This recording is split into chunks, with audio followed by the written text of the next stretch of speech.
பச்சை மலையாளம் அப்படின்னா என்ன பார்க்கலாமா? இந்த பச்சை மலையாளம் என்பது ஏறக்குறைய தமிழில் மறைமலை அடிகள் உருவாக்கிய தனித்தமிழ் இயக்கத்தை போன்றது. இந்த தனித்தமிழ் இயக்கம் எதற்கு உருவாக்கப்பட்டது என்றால், தமிழில் கலந்திருக்கின்ற மிகுதியான புறமொழி சொற்கள் மற்றும் வடமொழி சொற்களை நீக்கிவிட்டு அதற்கு பதிலாக தமிழை பயன்படுத்துவது.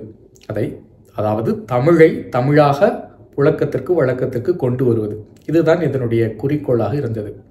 இது போன்றுதான் 18ஆம் நூற்றாண்டின் இறுதி பகுதியில் கேரளாவில் பச்சை மலையாளம் என்ற ஒரு அமைப்பு தொடங்கப்பட்டது. இதை தொடங்கியவர் கொடுங்கலூர் குஞ்சுக்குட்டான் தம்பிரான் என்பவர். இவர் அடிப்படையில் ஒரு வடமொழி அறிஞர், அதாவது சமஸ்கிருதத்தில் தேர்ச்சி பெற்ற ஒரு அறிஞர். இவரோடு சேர்ந்து சில புலவர்கள்லாம் அவ்வப்போது ஒன்று கூடுவது வழக்கம். அதை அவர்கள் கவி சம்மேளனம் என்று அழைத்திருக்கிறார்கள். இந்த கவி சம்மேளனம் என்ற சொல்லாடல் கூட ஒரு வடமொழி சொல்தான். தமிழில் கூற வேண்டும் என்றால் புலவர்கள்லாம் ஒன்று கூடுதல் என்று நாம் சொல்லலாம். இவ்வாறு இந்த இயக்கம் தொடங்கப்பட்டது. இதனுடைய முதன்மையான குறிக்கோள் மலையாளத்தில் கலந்திருக்கின்ற வடமொழி சொற்கள், அதாவது சமஸ்கிருத சொற்களை நீக்கிவிட்டு அதற்கு பதிலாக அங்கு புழக்கத்தில் இருக்கக்கூடிய சொற்களை பயன்படுத்துவது என்பதுதான். ஆனால் அது ஏதோ ஒரு காரணத்தினால் அவர்களால் அதை தொடர முடியவில்லை. அதை அப்படி கைவிடுகிறார்கள். அவர்களுடைய கூற்றுப்படி இந்த பச்சை மலையாளம் என்பது தமிழும் அல்லாத வடமொழியும் அல்லாத ஒரு தனித்துவமான மொழி என்கிறார்கள். இதை குறித்து நான் ஏற்கனவே பேசியிருக்கின்றேன். அதே பாடலை உங்களுக்காக திரும்ப கூறுகின்றேன். அந்த மலையாள இலக்கிய வரலாற்றில் இந்த பாடலை அவர்கள் பதிவு செய்திருக்கிறார்கள். இது தமிழும் அல்லாத வடமொழியும் சாராத ஒரு தனித்துவமான மொழி என்று. என்ன பாடல் என்று பார்க்கலாமா?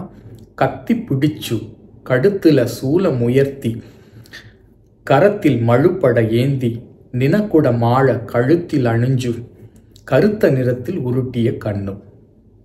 இது அவர்கள் தமிழும் அல்லாத வடமொழியும் அல்லாத தனித்துவமான மொழி என்கிறார்கள். இதைத்தான் அவர்கள் பச்சை மலையாளம் என்று கூறுகின்றார்கள். இது எளிமையான தமிழில் தான் இருக்குது. ஒரு முறை கேட்கும் பொழுதே நமக்கு பொருள் மனதில் விளங்கத்தான் செய்கிறது. கத்தி பிடிச்சு கடுத்துல சூலம் உயர்த்தி கரத்தில் மழுப்பட ஏந்தி நினக்குட மாழ கழுத்தில் அணிஞ்சு கருத்த நிறத்தில் உருட்டிய கண்ணும். எளிமையான தமிழ் நடையில் தான் இருக்குது. இதைத்தான் அவர்கள் பச்சை மலையாளம் என்று கூறுகின்றார்கள். ஆனால் அது ஏதோ ஒரு சூழ்நிலையால் அவர்களால் அதை தொடர இயலவில்லை. வடமொழி இல்லாமல் அந்த மொழியும் இயங்க முடியாத சூழ்நிலைக்கு தள்ளப்பட்டிருக்கிறது. இந்த காணொளி உங்களுக்கு விருப்பமான காணொளி அப்படின்னா பலருக்கு பகிர்ந்து கொடுங்க.